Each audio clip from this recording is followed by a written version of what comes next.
For the past 6 or 7 years, I haven't been living. I have just been existing.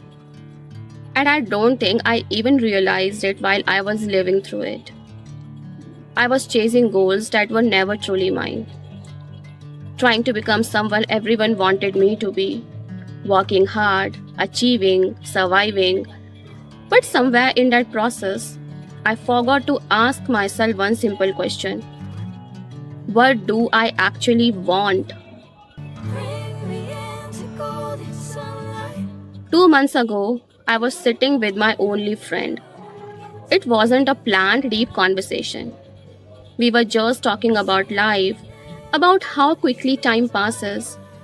And in the middle of that conversation, without thinking, I suddenly said, I just want to live. I remember going quiet after saying those words because they didn't come from my mind intentionally. They came from somewhere much deeper. I don't know how many years I have left to live, none of us do. Maybe I will live another 40 or 50 years maximum. Maybe I won't wake up tomorrow. Life doesn't promise us anything, right? And I kept thinking, what if one day I close my eyes for the last time and my final thought is, Namrata, you lived for everyone except yourself. That broke me because when I looked back, I realized I had spent my entire life becoming who other people wanted me to become: a good daughter, a responsible employee, someone who achieved, someone who made people proud, someone who always gave. But somewhere in all of that, I forgot to ask, what do you want, Namrata? I was reading one of my journal entries I wrote some 4 months back, and one sentence in that entry hit me so hard that I just stopped there. I wrote, I grounded myself for goals that were never truly mine. That sentence explains almost my entire 20s. If you are someone who feels tired for no reason, who wakes up, goes to work, comes back, scrolls your phone, sleeps, meet everyone's expectations, and repeats the same cycle, maybe this video is for you.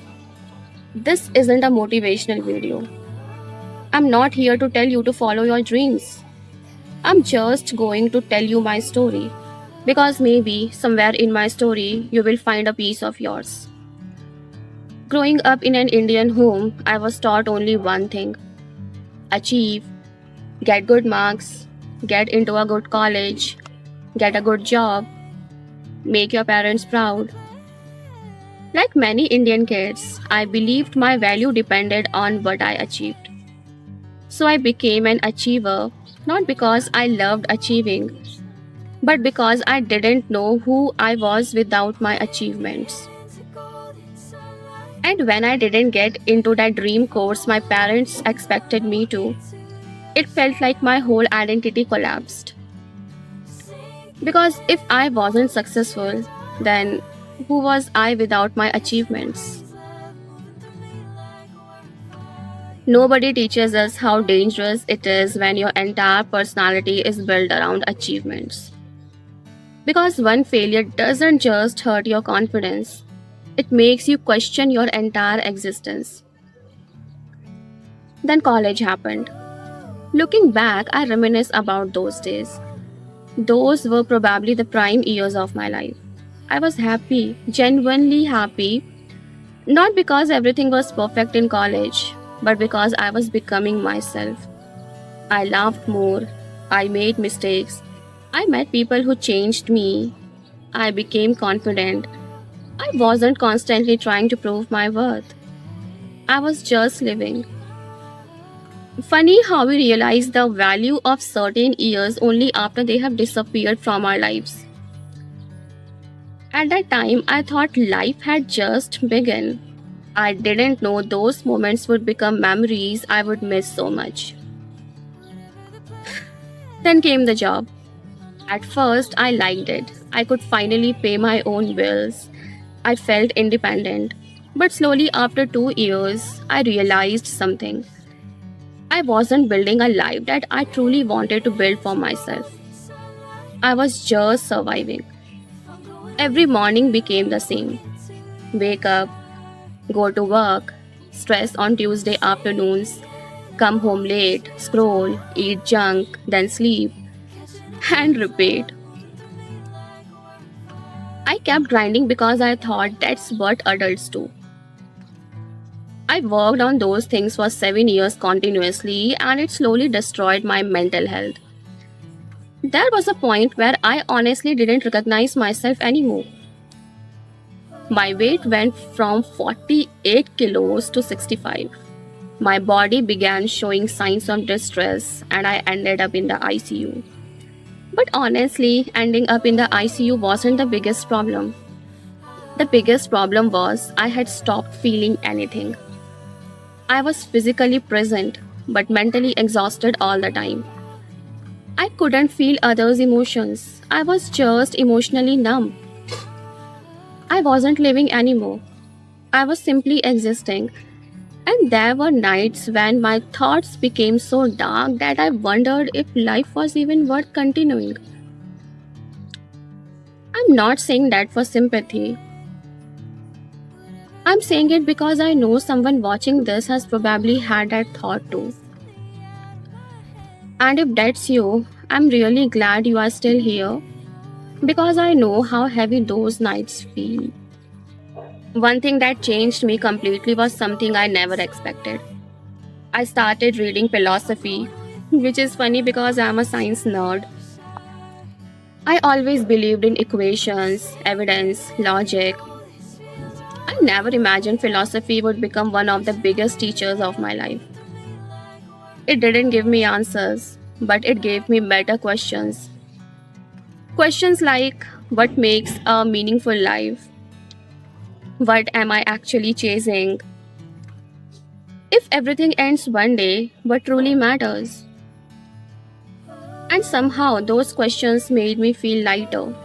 These days, my life doesn't look extraordinary. In fact, it probably looks boring to most people. And trust me, many people around me see me as a failure. But I have never felt more alive. I don't record every moment with my phone anymore. Sometimes I don't take the picture. I just experience those moments. I try to live in those moments. I lie down on my terrace at night. I look at the sky and I tell it about my day. I know it might sound strange to some of you, but it has become my little ritual because the sky doesn't judge me. It doesn't have expectations of me as other people around me have of me.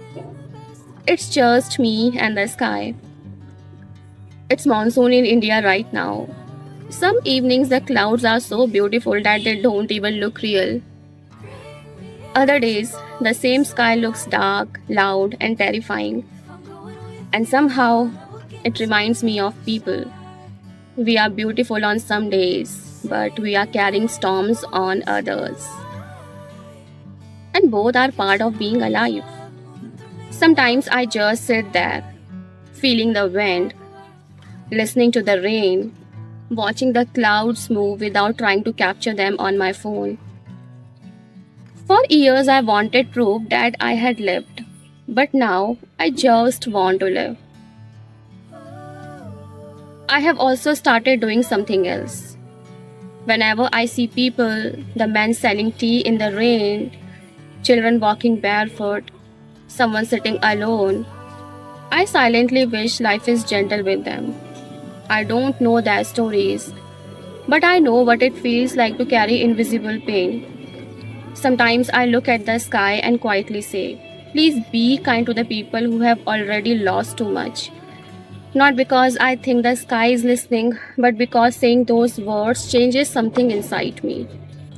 It reminds me that we are all carrying battles no one else can see. And maybe the world needs a little more gentleness.